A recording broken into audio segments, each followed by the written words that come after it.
So I'm a conservative, proud of it, want conservative judges on the court. When it's our turn to pick, when it's their turn, I've honored their picks. Merrick Garland, I'll tell you about. Thank you. I was just going to, he's not North Korea, no, but he's not, but you want to do 30 important. seconds on Merrick Garland. Judge Scalia dies in 2016. The primary process is ongoing. And if you look back in 100 years, nobody has been replaced under that circumstance. If you listen to what Joe Biden said in Bush 41, you should hold it over to the next election. Joe is right a lot. So I felt like I was doing the traditional thing there. When it came to Sotomayor and Kagan, I thought I did the traditional thing. Now I'll tell you this.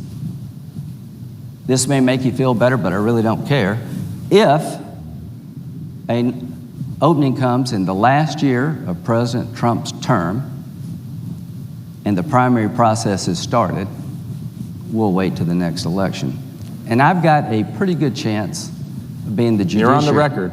Yeah. All right. Hold